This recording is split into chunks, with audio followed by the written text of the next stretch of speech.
বজবজে এক গৃহবধূর অস্বাভাবিক মৃত্যু, স্বামী এবং শ্বশুরবাড়ির লোকজনের বিরুদ্ধে অত্যাচারের অভিযোগ। ঘটনাটি ঘটে বজবজের চকগোপাল এলাকায়।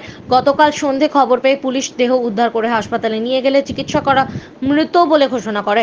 আজ দেহ ময়নাতদন্তে পাঠালো পুলিশ। ৩ বছর আগে বজবজের চিংড়িপোতা রাজারামপুর বাসিন্দা কোয়েল দলুই ১৯ বছর এর সাথে বিবাহ হয় বজবজের চকগোপালের বাসিন্দা সুমন মণ্ডলের। পরিবারের লোকজনের অভিযোগ, বিয়ের ১.৫ মাস পর বাপের বাড়ি চলে আসে কোয়েল। বিয়ের পর থেকেই অত্যাচার করত। বাপের বাড়ি থাকা অবস্থাতেও স্বামী সুমন মণ্ডল বাপের বাড়িতে এসে বিরক্ত করছে। এরপর কোয়েলের দাদা তাকে দাদার বাড়িতে নিয়ে যায়, তখন বন্ধ হয়ে যায় বিরক্ত করা। এরপর বেশ কয়েকদিন আগে মেয়েটিকে বাপের বাড়ির তরফ থেকে বিউটিশিয়ান কোর্স করার জন্য ভর্তি করা হয় বজবজে। সেই মতো ক্লাসে যেত কোয়েল। ক্লাসে যাতায়াতের পথে সুমনের কোনো বন্ধু দেখতে পায় কোয়েলকে। তারপর আবারও তাকে বিরক্ত করা শুরু করে সুমন। এরপর ছেলেটি বিভিন্নভাবে মেয়েটিকে রাজি করিয়ে তার বাড়ি নিয়ে চলে যায়। প্রায় ১ সপ্তাহ আগে নিয়ে চলে যায় বলে জানা যায়। নিয়ে যাওয়ার পর আবারও শারীরিকভাবে অত্যাচার করতে বলে অভিযোগ। সেই কথা বাড়িতে ফোন করে জানায় কোয়েল। গতকাল বাপের বাড়ির লোকজন খবর পায় মেয়েটি আত্মহত্যা করেছে। যদিও পরিবারের লোকজনের অভিযোগ, স্বামী, শ্বশুর এবং শাশুড়ি অত্যাচার করত শারীরিকভাবে। গোটা বিষয়ে বজবজ থানায় লিখিত অভিযোগ দায়ের করে পরিবারের লোকজন। অভিযোগের ভিত্তিতে বজবজ থানার পুলিশ স্বামী সুমন মণ্ডল এবং শ্বশুর সমরেশ মণ্ডলকে আটক করেছে। শেখ মনির রিপোর্ট, আরজিএম নিউজ। প্রথম ওই স্কুলে পড়তে পড়তে নিয়ে চলে গিয়ে সিঁড়ি তুলে দিয়েছিল, তখন ১২ বছর বয়স। আর তখন ও নিজেই চলে আসে। আমি বলি, মা ওইখানে আর ঘর করতে হবে না, তোমাকে যে গেলে জ্বালাচ্ছে বলে ওকে আমি ডিউটি পাল্লায় কাজ শেখাই। ৩ বছর আমার কাছে ছিল। তার মধ্যে ওই মাসখানেক হলো ও যোগাযোগ করে ডিউটি পার্লার থেকে নিয়ে চলে যায়। চলে গিয়ে আমি তবু বলছি, বাবু যেন আমার একটাই মেয়ে, তুমি যেন সর্বনাশ করুনি, যেমন নিয়ে গেছো ওকে ভালোভাবে তুমি রেখেও গুচ্ছভাবে দুজনে সংসার করো। তার মধ্যে পরশুদিন আমার মেয়ে বাড়িতে গিয়েছিল মঙ্গলবার দিনে, গিয়ে বলছে, বাপি আমাকে খুব ওর ছেড় দিচ্ছে, বলে চলে এসো। আমি বলি, না মা, আজকের দিনটা থাক, আমি কাজ থেকে বাড়ি যাই, তারপরে তোকে কথাবার্তা বলবো। তার আগে আমি শুনলুম বাড়ি এসেছি, তখন 8:30 পৌনে 9টা নাগাদ ও শ্বশুর ফোন করেছে, ঘরে দরজা ভাঙছি, আপনার মেয়ে গলায় দড়ি দিয়ে ঝুলছে। এটা আপনাদের কারা ফোন করে বললো? ওইটা ছেলের বাবা।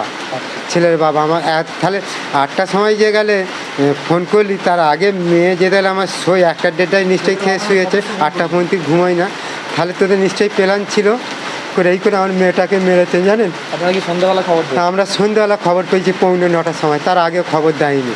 এই আপনারা যে কথা বলছেন যে শ্বশুরবাড়ির লোকজন মেরে দিয়েছে, অভিযোগ করেছেন আপনারা থানায়? ওই তো থানায় এসে এফআইআর করলাম কালকে। এফআইআর করেছেন? হ্যাঁ, এফআইআর করেছি। খুব মেয়েটাকে খেতেও দিত না। এখন কি মেয়ের শরীরে কোথাও দাগ দেখতে? দাগ মানে এইগুলো কাটা পুরো কাটা দাগ, হাত পুরো ভর্তি, না দেখলে চিনতে পারবে না, প্রচুর কাটা দাগ।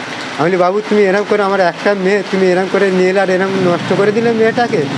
বলি, ডিউটিওয়ালা আমি কাজও শিখিয়েছিলাম যে মা এরকম ডিউটিওয়ালাকে বুঝতে পারছে নিয়ে এসে আর এই ঘটনাটা কালকে করে দিল। গতকাল 22 তারিখ। হ্যাঁ। আপনার নাম? আমার নাম জগদীশ দলুই। আপনি বাবা হন? আমি বাবা হই। এখন আপনার বাড়ি, অফিস এবং দোকানকে সুরক্ষিত রাখুন টোটাল সিকিউরিটি সলিউশনের সাথে। আমরা বিভিন্ন নামি দামি ব্র্যান্ডের সিসিটিভি ও সিসিটিভি সংক্রান্ত যাবতীয় অ্যাক্সেসরিজ বিক্রয় করার পাশাপাশি সার্ভিসও প্রোভাইড করে থাকি। টোটাল সিকিউরিটি সলিউশন একটি নির্ভরযোগ্য প্রতিষ্ঠান যা 24/7 সার্ভিস প্রোভাইড করে থাকে।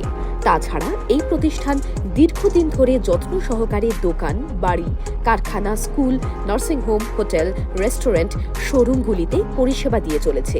আমাদের এখানে প্রশিক্ষণপ্রাপ্ত টেকনিশিয়ান দ্বারা কাজ করানো হয়।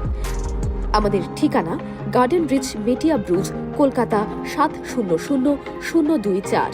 বিশদে জানতে যোগাযোগ করুন 7003047447। লাইক, শেয়ার, ফলো করুন আমাদের ফেসবুক পেজ আরজিএম নিউজ ও ফলো করুন ইনস্টাগ্রাম, ফলো করুন আমাদের আরজিএম নিউজ। সঙ্গে থাকতে দেখতে থাকুন আরজিএম নিউজ, আপনার এলাকার খবর সবার আগে।